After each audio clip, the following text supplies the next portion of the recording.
100 বছরের এক বৃদ্ধ তার মৃত্যুর শেষ নিঃশ্বাস গুনছে, আর সাদা দাড়িওয়ালা এক লোক তার মৃত্যুর অপেক্ষা করছে। রাতের অন্ধকার, শুধু একটি মোমবাতির আলো।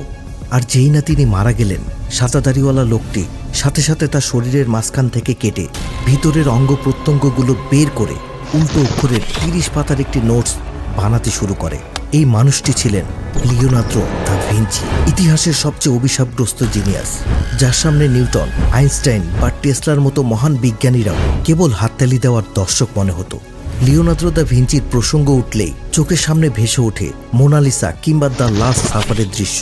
তবে চিত্রশিল্পী হিসেবে সকলের কাছে পরিচিত হলেও তিনি 20টি ভিন্ন ভিন্ন বিষয়ে এমন সব আবিষ্কার করেছিলেন যেগুলোর রহস্য আজও বিজ্ঞানীরা বোঝার চেষ্টা করছেন। এর মধ্যে রয়েছে ঈশ্বরের নকশার কোড, দেহে আত্মার অবস্থান, সৌন্দর্যের সূত্র, উড়ার গোপন রহস্য, সভ্যতা ধ্বংস করার অস্ত্র, মৃতদেহের প্রতিটি অঙ্গ, রক্তনালী ও স্নায়ুর বিস্তারিত অঙ্কন। এসব প্রতিটি ক্ষেত্রকেই ছুঁয়ে গেছেন তিনি। এমনকি নিজের মৃত্যুর তারিখও তিনি ভবিষ্যৎবাণী করেছিলেন। আর এই সমস্ত জ্ঞান তিনি তার ব্যক্তিগত নোটবুকে বন্দি করে পুরো বিশ্ব থেকে লুকিয়ে রেখেছিলেন। 13,000 পাতায় উল্টো হাতের লেখা এবং 500 বছরের পুরনো। এগুলো শুধু নোটবুক ছিল না, এগুলো ছিল এক অভিশপ্ত জিনিয়াসের কাগজে আঁকা মস্তিষ্ক, যা আমরা আজ এই ভিডিওতে জানতে চলেছি। 1452 সালের 15 এপ্রিল ভিঞ্চি গ্রাম, ইতালি। এক অবৈধ সন্তানের জন্ম হয়। বাবা সের পিয়ারো একজন ধনী নটারি, যিনি ছিলেন একজন সরকার অনুমোদিত ব্যক্তি, এবং মা ছিলেন একজন নিম্নবিত্ত কৃষক, ক্যাটেরিনা। অবৈধ সন্তান হওয়ায় তার নাম হয় শুধু লিওনার্দো, আর উপাধি দেওয়া হয় গ্রামের নাম অনুসারে, দ্য ভিঞ্চি। সেই যুগে অবৈধ বাচ্চাদের শয়তানের সন্তান বলে দূরে সরিয়ে দেওয়া হতো। আর লিওনার্দোর উপর আরও একটি কালো দাগ ছিল, তিনি ছিলেন বামহাতি, যেটাকে চার্চ শয়তানের চিহ্ন বলে মনে করত। স্কুলে পড়ার কোনো অধিকার নেই, সমাজের কাছে কোনো পরিচয় নেই, ঘরবাড়ি ও সম্পত্তির উপর কোনো অধিকারও ছিল না। বাবাও তাকে ছেড়ে চলে যায়, আর মা চলে যায় অন্য কারো হাত ধরে। লিওনার্দোর শৈশব যেন এমন এক যন্ত্রণার মধ্য দিয়ে পার হতে থাকে, যেটার অপরাধ তার ছিল না, ছিল তার বাবা মায়ের। আর এমন শৈশব শিশু নয়, দৃষ্টিকোণ তৈরি করে। লিওনার্দো ভাবতে থাকে, যদি পৃথিবী আমাকে না দেখে, তবে আমি নিজেকে দেখব, এবং আমি নিজের চোখ দিয়ে পৃথিবীকে চিনব। যে শিশুটি কোনোদিন অক্ষর লিখতে শেখেনি, সে দেখতে শিখেছিল। পর্যবেক্ষণ তার ভাষা হয়ে ওঠে, এবং প্যাটার্ন হয়ে ওঠে তার অক্ষর। সে অস্বাভাবিক নটস, রেশ এবং ঘাসের মাইক্রো স্ট্রাকচার তৈরি করত। এটা দেখে মানুষ হাসত, কিন্তু তার চোখ কোনো বস্তুর উপর নয়, বস্তুর ভিতরে দেখতে শুরু করেছিল। তিনি প্রকৃতির কাঠামোতে লুকিয়ে থাকা কোডগুলো খুঁজে প্রকৃতির ভাষা বোঝার চেষ্টা করছিলেন। এখানে শিল্পের জন্ম হচ্ছিল না, জন্ম হচ্ছিল প্যাটার্ন শনাক্তকরণের এক জিনিয়াসের। একদিন 12 বছর বয়সের লিওনার্দো একটি গাছের দিকে তাকিয়েছিলেন, এবং হঠাৎ তার মাথায় একটি বুদ্ধি আসে। তিনি দেখলেন সমস্ত গাছের গুড়ির আকার তাদের সমস্ত শাখা প্রশাখার সম্মিলিত আকারের সমান, এবং একটি শাখার আকার সমস্ত ছোট ডালপালার সম্মিলিত আকারের সমান। এই পর্যবেক্ষণটি আজও বিজ্ঞানে লিওনার্দোর নিয়ম নামে পরিচিত, একটি শুদ্ধ গাণিতিক নীতি, কনজারভেশন অফ নেটওয়ার্ক ফ্লো। গাছের মধ্যে কি হয়? Swap. So flow entering the system is always equal to flow exiting the system. এই নীতি থেকেই আমাদের ধমনীতে রক্ত বিতরণ হয়, শহর ট্রাফিক বিতরণ করে, এমনকি ইন্টারনেট ডেটা বিতরণ করে। 13 বছরের লিওনার্দো যখন ভিঞ্চির পাহাড় দেখতেন, তখন তিনি শুধু মাটির স্তূপ নয়, দূরত্বের সাথে সাথে কমতে থাকা কন্ট্রাস্টও দেখতে পেতেন। রং নীল ও ধূসর হতে দেখতেন, এবং কিনারাগুলো অস্পষ্ট হতে দেখতেন। তিনি অপটিক্যালি স্ক্যাটারিং বুঝতে পেরেছিলেন, এবং এই পর্যবেক্ষণ থেকেই জন্ম নেয় এক নতুন নীতি, বায়ুমণ্ডলীয় দৃষ্টিকোণ। এই নীতিটি পরবর্তীতে সমস্ত ল্যান্ডস্কেপ পেইন্টিংয়ের একটি মৌলিক নিয়ম হয়ে ওঠে, এবং মোনালিসার মতো চিত্রকর্মেও এটি ব্যবহৃত হয়। অনেকেরই প্রশ্ন, 1452 সালে জন্ম হওয়া লিওনার্দো দা ভিঞ্চি সম্পর্কে আমরা কিভাবে জানলাম? সেই ইতিহাসটাও বেশ রোমাঞ্চকর। সাল 1580, লিওনার্দো মারা যাওয়ার 60 বছর হয়ে গেছে। একজন ইতালীয় শিল্পী পম্পিও লিওনি কিছু অনুপ্রেরণা খোঁজার জন্য খুব সস্তায় কিছু কাগজপত্র কেনেন। যে তিনি কাগজগুলো খুললেন, তার নিঃশ্বাস থেমে গেল, এবং তিনি অবাক চোখে চেয়ে থাকলেন। প্রতিটি পাতায় অক্ষরগুলো ডান থেকে বামে উল্টো করে লেখা, যা শুধুমাত্র আয়নাতেই পড়া যায়। শরীরের অভ্যন্তরীণ অঙ্গ প্রত্যঙ্গের বিস্তারিত ছবি। মনে হচ্ছে কেউ যেন শরীরের স্তর ধরে ধরে কেটেছে, তারপর ছবিগুলো এঁকেছে। বিপজ্জনক অস্ত্রের ডিজাইন, যেটা পুরো সাম্রাজ্য ধ্বংস করতে পারে। 400 বছর পরের ভবিষ্যৎ প্রযুক্তি, যেমন helicopter, glider, mechanical robot, machine gun, যা সেই সময়ের মানুষের ধারণারও বাইরে ছিল।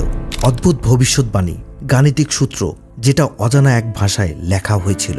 এবং সবচেয়ে অবাক করা ব্যাপার হলো পাতাগুলোতে রক্তাক্ত আঙ্গুলের শুকনো ছাপ লেগেছিল।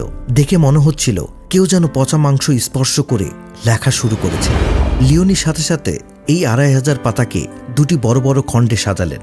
1111 পাতার কোডেক্স অ্যাটলান্টিকাস, যেখানে সব সায়েন্টিফিক ও টেকনিক্যাল কাজগুলো সাজানো হয়, এবং 1389 পাতার কোডেক্স অ্যারুন্ডেল, যেখানে সব অ্যানাটমিক্যাল, আর্টিস্টিক ও দার্শনিক কাজগুলো সংগ্রহ করা হয়। কিন্তু তিনি সব তারিখ ও বিষয়কে একসাথে মিশিয়ে দিলেন এবং চিরতরে লিওনার্দোর কাজের রহস্যগুলোকে গোপন বক্সে বন্দী করে রাখলেন। তার মৃত্যুর পর তার পরিবার এই দুটি খণ্ডের বিভিন্ন অংশ ভাগ করে বিক্রি করে দেয়, যা ইতালি থেকে স্পেন, তারপর ইংল্যান্ড এবং ফ্রান্স পর্যন্ত ছড়িয়ে পড়ে।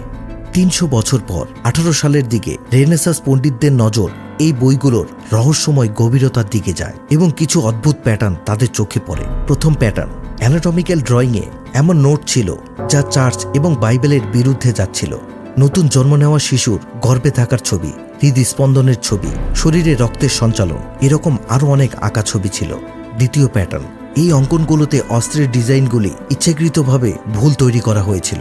ট্যাঙ্কের গিয়ার উল্টো লাগানো, ক্রসবোর ফায়ারিং মেকানিজম ভুল, যেন এর মাধ্যমে কোনো গোপন বার্তা দিতে চাইছেন। তৃতীয় প্যাটার্ন, অনেক আঁকা ছবি, স্ক্রিপ্ট এবং মাস্টারপিস অসম্পূর্ণ ছিল। শুধু একটি দুটি নয়, শত শত, এবং তার উপর পাতায় শুকনো রক্তের দাগ। তাহলে কি তিনি সময়ের আগেই মারা গিয়েছিলেন? পণ্ডিতরা একটি তত্ত্ব তৈরি করলেন। লিওনার্দো দা ভিঞ্চি ছিলেন একজন রহস্যবাদী জিনিয়াস, যিনি ইচ্ছাকৃতভাবে তার অমূল্য জ্ঞান ও রহস্যময় আবিষ্কারগুলোকে উল্টো অক্ষরে ইনস্ক্রিপ্ট করেছিলেন। কিন্তু কেন? কারণ চার্চ তাকে মেরে ফেলত। 1600 শতাব্দীর ইতালিতে চার্চের হাতে ছিল চরম ক্ষমতা। বাইবেলের বিরুদ্ধে কিছু বললে বা লিখলে অত্যাচার, জেল এবং মাঝে মাঝে জ্যান্ত পুড়িয়ে মারা হতো।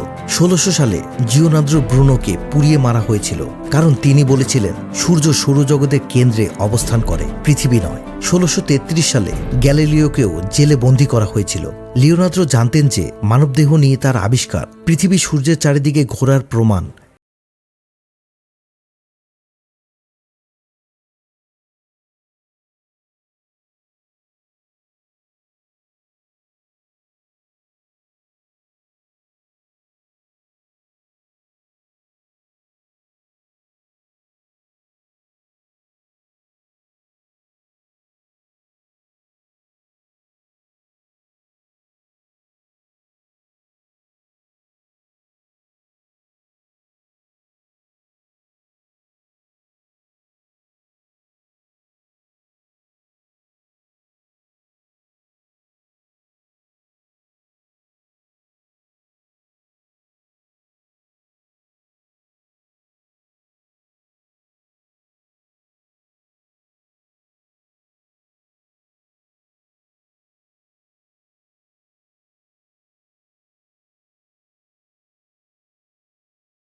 না। 14 বছর বয়সী লিওনার্দো ফ্লোরেন্সের সবচেয়ে বড় শিল্পী আন্দ্রেয়া দেল ভিডঞ্চির কাছে শিক্ষানবিশ হিসেবে যোগ দেন। কিন্তু এটা কোনো আর্ট স্কুল ছিল না। এখানে লিওনার্দোকে ঘর ঝাড়ু, কাপড় পরিষ্কার এবং রান্না করতে হতো। এরপরও যদি কখনো সম্ভব হতো তখন তাকে কালার মিক্স করার কাজ দেওয়া হতো এবং মাঝে মাঝে পেইন্ট ব্রাশকে হাত দেওয়ার মতো কিছু কাজ পেতেন। কিন্তু এই বাচ্চাটির একটি সমস্যা ছিল। তিনি যখন একটি কাজ হাতে নিতেন, অর্ধেক ছেড়ে অন্যটিতে চলে যেতেন। অর্ধ অঙ্কন, অর্ধ মডেল, অর্ধ চিত্রকর্ম। লিওনার্দোর মাথায় একটা সমস্যা ছিল, যেটা আমাদের সবার মধ্যেই আছে, যা নিয়ে লিওনার্দো সারা জীবন স্ট্রাগল করে যাবে এবং শেষ জীবনে নিজেকে ব্যর্থ বলে মারা যাবে। এই পেন্টিংটাকে দেখুন, যার নাম ব্যাপটিজম অফ স্ক্রাইট। এটি এমন এক পেন্টিং যেটা তৈরির পর লিওনার্দোর গুরু ভেরেঞ্চিও পেন্টিং তৈরি করাই বন্ধ করে দেন। এই পেন্টিংয়ের বাম সাইডে দাঁড়িয়ে থাকা একটা ইঞ্জিল দেখা যাচ্ছে। শুধু এই ইঞ্জিলকে লিওনার্দো বানিয়েছিল এবং এর মধ্যে এত মনস্তাত্ত্বিক গভীরতা, মাত্রা ও আবেগ ছিল, যেটা দেখে লিওর মাস্টার বলে, ধিক্কার আমাকে, আমার থেকে অনেক সুন্দর পেন্টিং একজন শিশু তৈরি করে দেখালো। আমি আজ থেকে আর কোনোদিন তুলি ছোব না। এটা একটা প্রমাণ ছিল, শুধু কঠোর পরিশ্রম নয়, এটা সায়েন্টিফিক মাইন্ডসেটের জন্য লিওনার্দো সফলভাবে করতে পেরেছেন। আর এটাই হলো দ্য সাইকো মাইন্ডসেট। সায়েন্স কোনো সাবজেক্ট নয়, এটা হলো একটা মাইন্ডসেট। আপনি কোনো ভিডিও দেখছেন না, আপনি আপনার দৃষ্টিকোণ আপডেট করছেন। সাল 1476, ফ্লোরেন্স। শুধু একটি রাতের ঘটনা লিওনার্দোর জীবন বদলে দেয়। রাতের অন্ধকারে কেউ ফ্লোরেন্সের ক্যাথেড্রালের কাছে একটি বক্সে কাগজ ফেলে দেয়, যেখানে লেখা ছিল লিওনার্দো দা ভিঞ্চি এক 17 বছর বয়সী ছেলের সঙ্গে সমকামী সঙ্গম করেছেন। এটি কোনো ছোটখাটো অভিযোগ ছিল না, এর শাস্তি ছিল অত্যাচার, বছরের পর বছর কারাদণ্ড এবং কখনো কখনো জ্যান্ত পুড়িয়ে মারা। কিন্তু এই অভিযোগে এক বড় পরিবারের ছেলের নাম থাকায় লিওনার্দোর ভাগ্য তাকে ধ্বংসের হাত থেকে জাস্ট বাঁচিয়ে যেন সে এক নতুন জীবন ফিরে পায়। কিন্তু এই ঘটনায় তার পুরো দুনিয়া ধ্বংস হয়ে গিয়েছিল। একজন নিষ্পাপ ছেলেকে এখন ফ্লোরেন্সের অলিতে গলিতে সন্দেহ আর ঘৃণার নজরে দেখা হতো। বর্তমান সময়ে গে হওয়া কোনো কোনো দেশে স্বাভাবিক হলেও এখনও আমরা এটাকে ঘৃণার নজরে দেখি। কিন্তু এটা ওই সময়ের কথা যখন গে হওয়ার সবচেয়ে নিম্ন স্তরের কাজ বলে গণ্য করা হতো। আঘাত অনেক বেশি ছিল, যার কারণে লিওনার্দো ভিতর থেকে ভেঙে পড়ে। তার নিজের পরিচয় ধ্বংস হয়ে গিয়েছিল। কিন্তু কথায় আছে না, nothing is more than dangerous than a man reduce his broken self. একজন ভাঙা মানুষ যখন নিজেকে পুনর্গঠন করে, তার চেয়ে বিপজ্জনক আর কিছু নেই। এই ঘটনার পরেই জন্ম হয় দা ভিঞ্চির আসল পাগলামির এবং তৈরি হয় ক্ষমতার আকাঙ্ক্ষার। 4 বছর ধরে লিওনার্দো নিজেকে ঘরে বন্দী করে রাখেন এবং তার নোটবুককে তার জীবনের নতুন সঙ্গী হিসেবে বানিয়ে নেন। তার জগৎ এখন মানুষ নয়, বরং তার জগৎ হয়ে ওঠে চিন্তা, প্রশ্ন এবং স্কেচ। সেই নোটবুকের পাতার এক একটি পৃষ্ঠা এক একটি নতুন জগৎ তৈরি করতে থাকে। এক এমন জগৎ যা তার সময়ের থেকে 400 বছর এগিয়ে ছিল। আর আপনি এখন আবিষ্কার করতে পারবেন একজন কাস্ট জিনিয়াস, যার চিন্তা রিয়েল টাইম এভলিউশন। নোটবুক খুলবেন আর মনে হবে দা ভিঞ্চির নতুন জন্ম হচ্ছে। Nothing can be loved or hated unless it is first understood. The greatest deception man suffer is from their own opinions. I isolate myself so the failure of the world cannot reach me. আমি কি? আত্মা কোথায় থাকে? কষ্ট, লজ্জা ও ভয় কোথায় বসবাস করে? Tell me if anything can be more admirable than the reasoning of the soul. সত্য জানা এখন লিওনার্দোর শখ নয়, জীবনের অস্তিত্ব হয়ে ওঠে। তিনি শুধু তথ্য সংগ্রহ করতে চাননি, তিনি বাস্তবতাকে ডিকোড করতে চেয়েছিলেন। লিওনার্দো দা ভিঞ্চির সাইকো মাইন্ডসেট এখানেই শুরু হয়। এখন সে শুধু ইনফরমেশন কালেক্ট করতে চায় না, সে চায় বাস্তবতাকে উন্মোচন করতে। যার শুরুটা হয় নিজের পরিচয় নিয়ে প্রশ্ন তুলে। বহু বছর বই পড়ার পর 1489 সালে এই উত্তরগুলো খোঁজার জন্য তিনি অবৈধভাবে মৃতদেহ পাচার করেন এবং তাদের কেটে তাদের মগজ বের করে একটি ডিটেইল স্কেচ তৈরি করেন। এই ছবিগুলোকে ভালো করে দেখেন। এটা দেখতে এমআরআই মেশিনের একটা স্লাইস মনে হয়, যেটা তৈরি হয়েছিল এমআরআই মেশিন তৈরি হওয়ার 500 বছর আগে। মাথা কেটে তিনি 4টি ভেন্ট্রিকল আঁকেন, যেখানে সেই সময়ের দার্শনিকেরা বিশ্বাস করতেন মাথার মধ্যে আত্মা, আবেগ এবং কল্পনা থাকে। আমরা আজ জানি যে ব্রেইনের ভেন্ট্রিকলগুলো কেবল সেরিব্রোস্পাইনাল ফ্লুইড তৈরি করে, যা মস্তিষ্ককে খুলি থেকে রক্ষা করে। লিওনার্দোর অঙ্কনগুলো অত্যন্ত নির্ভুল ছিল। এখানে ব্রেইনের সমস্ত এরিয়াগুলোকে অত্যন্ত নিখুঁতভাবে আঁকা হয়েছে। তিনি লিখেন, tell me anything can be more admirable than the mind of a man. হয়তোবা একজন মানুষের পরিচয় তার চেহারা, কিন্তু লিওনার্দোর কাছে সৌন্দর্য কোনো গোপন রহস্য ছিল না, বরং এটি ছিল একটি সূত্র। তিনি লিখেন, the head is ruled by geometry, অর্থাৎ মাথা জ্যামিতি দ্বারা নিয়ন্ত্রণ হয়। একটি আকর্ষণীয় মুখ উপর থেকে নিচ পর্যন্ত 3টি সমান অংশে বিভক্ত হয়। কপাল থেকে ভ্রু, ভ্রু থেকে নাকের ভিত্তি এবং নাকের ভিত্তি থেকে চিবুক পর্যন্ত। চোখের মাঝখান দিয়ে 2 সাইড সমান এবং কান মোটামুটি মাঝখানে চলে আসে। মানবদেহ হলো একটি অনুপাতের ব্যবস্থা, একটি জীবন্ত সমীকরণ। একটি সাধারণ মানুষ সৌন্দর্যকে একটি অনুভূতি বলে ছেড়ে দিবে, কিন্তু লিওনার্দো এর মাঝেও প্যাটার্ন খোঁজেন। কিন্তু আমরা কিছু দেখি কেন? এই দুটি রুক্ষ শিল্পকর্মের মধ্যে আপনি কি পার্থক্য দেখছেন? একটি লিওনার্দোর কাজ যেখানে ক্যারেক্টার হুবহু ছবির মতো দেখায়, আর অন্যটি হলো স্যান্ড্রো বেটিচেলির কাজ, যেখানে স্পষ্ট আউটলাইন এবং ক্লিয়ার বর্ডার রয়েছে।